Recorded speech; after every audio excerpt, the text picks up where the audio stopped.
What's going on, everyone? So today we have our in-depth updated Eldlich P.U.N.K deck profile where we're going to really talk about the ratios, the choices, everything, the theory, go through some combo lines, when to do certain things like that.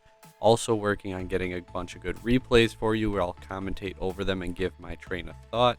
I will link a little video I did with Legacy Crusaders where we did some edopro replays, and he kind of asked me some questions as we went through it. We played what we could get live. I'm going to do a more extensive one where I can cherry pick replays that actually show more to learn, so hopefully we can get some really good things that way, but the other one is a good video nonetheless. Without further ado, the theory behind the deck is kind of like if you combo off, you win. Like, unless you really mess it up, you should win anytime you combo off.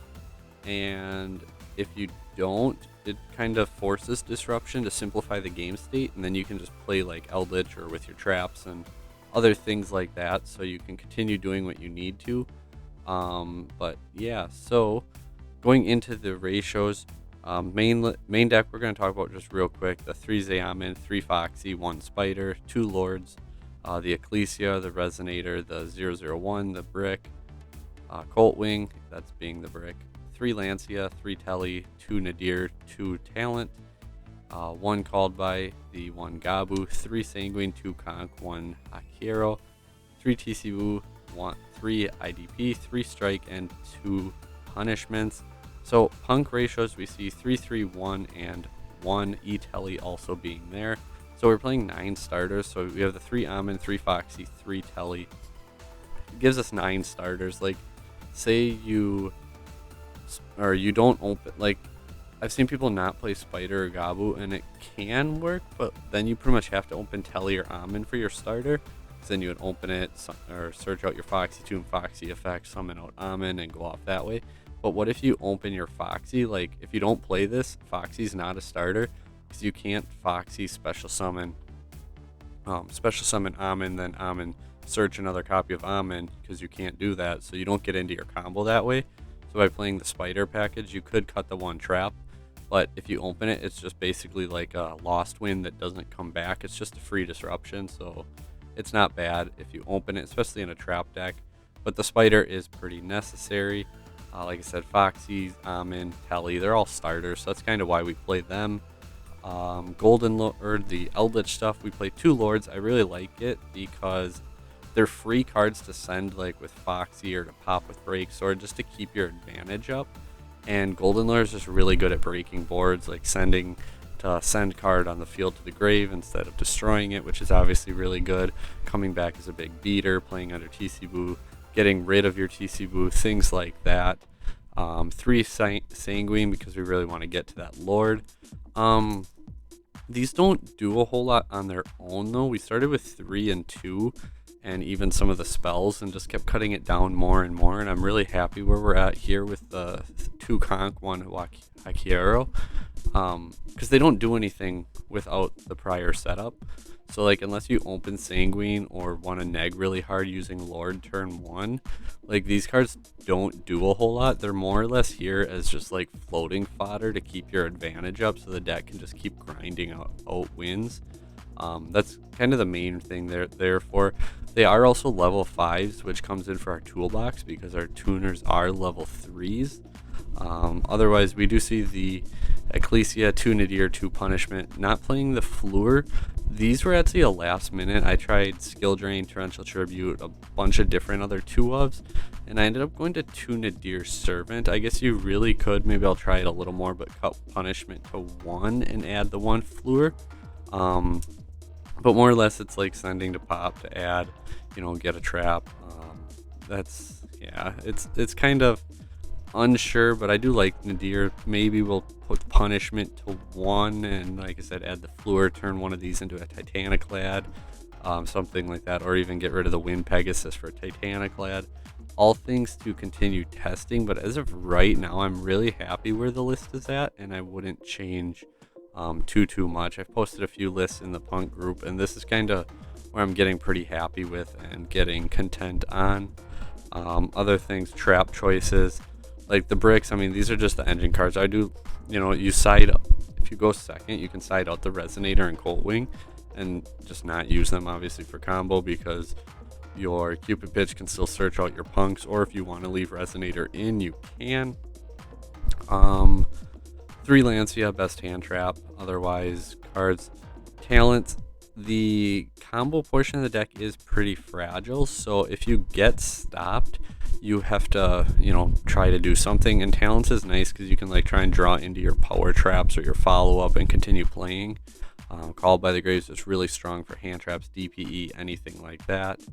Trap choice, otherwise TC boost is pretty good overall, and like you can flip it after going full combo and it doesn't affect you. You can play under it pretty decently well. Like you can Amin search Foxy tribute Amin to summon itself. Amin triggers then to give Foxy another 600, giving it 2900 attack. So you could have like Foxy Golden Lord beat done under TC Boo, and that's just, I've won a handful of games that way. IDP really strong.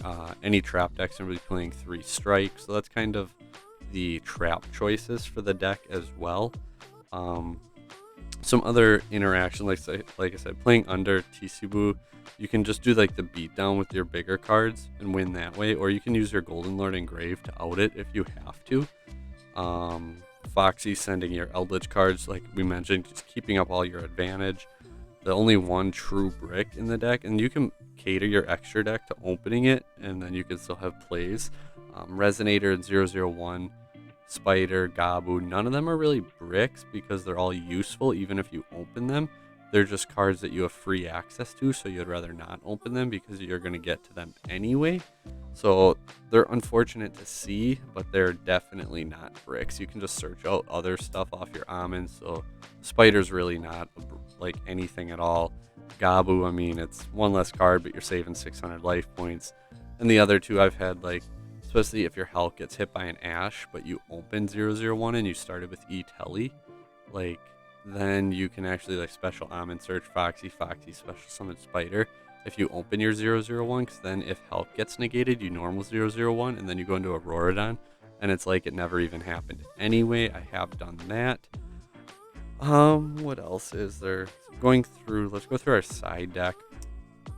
Token collector, I mean the adventurer package, all over the place, gives you a free body for your combo and stops them from getting a negate. Hulk Auroradon combos, Sword Soul, all those really nice things. Dark Ruler no more. If you make your combo and then like you Dark Ruler them, combo them, just break their board apart, you're gonna win. Lightning Storm, blow up people's back row, and then pretty much the same thing as Dark Ruler. Revolution is over. This card has been so key. DPE and Lightning Storm being like the 2 big things that are issues with the deck, especially like if they already kind of established themselves, or like with DPE, this card just outs it really well because it negates and banishes it, because it would destroy 2 cards on the field. Anti-Spell basically turns off Droplet, Dark Ruler, Lightning Storm, which are like the 3 big ones. And you may say, how does it turn off Droplet? But you have Arclight on field, so they can't Droplet out of their hand. So they have to send a Grave for cost, and Arclight prevents that. So Anti-Spell would actually make it so they can't chain the Droplet. So now all of a sudden they, Droplet, Storm, Dark Ruler, all those cards go out the window and your opponent can't out your board. That's our side deck. Extra deck, the Double Intis, like I said. If we went for Fluor, I would put Titanic Lead, but if you don't, I wouldn't. I'd probably cut the Pegasus, though. Cupid Pitch, big for combo. It can search out your punks or your Resonator. Arclight's part of the combo. Pegasus, it just like forces with DPE to play weird for your opponent. It's a nice send for your Dogmatica stuff. Savage, part of the combo. Chaos Ruler can be, and it can also mill and even add you because Foxy Tune's light, Golden Lord's light, Lancia's light. There's certain hands like you'll be like, oh, I just like where you want to mill and then see what you can hit, and then you got your Chaos Ruler. If your Hulk or Auroradon combos get negated and you kind of get stopped, or even just follow-up plays, P.U.N.K and Wakiro are level 5s, so them plus these guys still go into like a Draco Berserker, and that's just like a good follow-up play. You can still go into Savage, Chaos Ruler, your Synchro 8 toolbox. You could go into Omega, but that's more there for a Dogmatic Ascend, once again putting pressure on that DPE play. We have our Baron Defloor, obviously another good negate. And what you can do with the Defloor too, like if you use Fluor's Negate, you use Arclight's Negate, so you have Auroradon Savage left on board for monsters and your Defloor.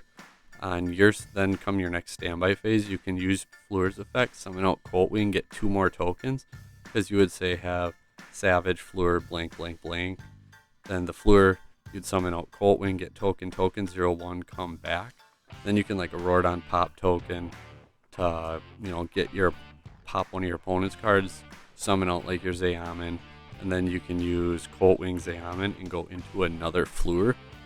It's just one of them fun little plays that you can do that way. And then you have another negate, you got another pop, you got all those fun things. Obviously the Hulk and Auroradon. And sometimes like you're not going to be able to go into Hulk because it's just fragile and you know your opponent's going to stop it. But you can go like especially second Break Sword and even setting like ideally your Golden Lord cards because they're going to float and keep your advantage up. But you Break Sword and you can pop or force your opponent's disruption. And then just go downward Zeus like after battle phase and end up with disruptions that way. Obviously Zeus too, if your opponent destroys your cards, you can equip your Golden Lord cards and cheat them out and getting them to the graveyard that way as well. So we'll go through here in a second and just show like the main combo line, and just for anyone who doesn't know it already, it's pretty standard, I guess. And then we'll go on from there. So I'll see you in a second. So here we go with a random test hand. We do have our Foxy, so that is in fact one of our starters. So you can Foxy, send to the grave with this. Personally, I think TCU, Ice Dragon, and Solemn are our better ones, so we're going to get rid of the Gabu in this case. And that will then special summon out our Zayaman, who will use his effect. We'll pay our 600 here in a second to search out our Spider to our hand. If we didn't open the Gabu, then you would use your Spider right here. You'd use its effect and get that Gabu, but it's already in our graveyard, so you're not going to in this exact hand. But use Zayaman, search out your Spider, normal it, go ahead and get to our Hulk. We're going to kind of go through this a little quicker because most people probably know the Hulk combo already. And we're going to special out our 0-0-1. While we're in here, some people may wonder what we're doing here. I'm just going to go ahead and put a couple of these cards down here so we can get to them later. So then 0-0-1 and our Hulk Fibrax go into Auroradon, getting tokens, special summoning out 0-0-1, then 1 token into, not that one, into our Cupid Pitch. Cupid Pitch effect to go up to our level 5, and then you can go ahead Auroradon pop 2, special summoning out your Coltwing, who then effect get 2 tokens, 0-0-1, summon out, then Cupid Pitch 1 token into Warlord Savage, Savage token. You would go Chainlink 1 Cupid because it is mandatory. It has to be Chainlink 1. I've seen people do Cupid Pitches 2, especially if they summon out Ruler. They say Cupid Pitch 2 because they want to search Resonator before they mill it. You can't. Cupid Pitch is mandatory, and you have to be able to burn to search. So if you do Dark Ruler, Cupid Pitch cannot search you anything. So we'll go ahead and get our equipped, and then we will get our Resonator to our hand. Resonator, then special summon. Coltwing is a level 7 because of having our token here. So we can summon out our Defloor and then go off right here and summon into our Herald of the Arclight. And then like I said, on your opponent's turn, say you use your Herald effect, use that effect, use that effect. So now on your following standby phase, you can use your Defloor, go back to the extra deck to special summon out your Coltwing, who then will go ahead and get tokens. And then you get your 0-0-1 back. So that's just kind of one of the play lines right there that you can do to recur that, or you could get rid of your Defloor and go ahead and grab back your Arclight or, anything else that might be of use.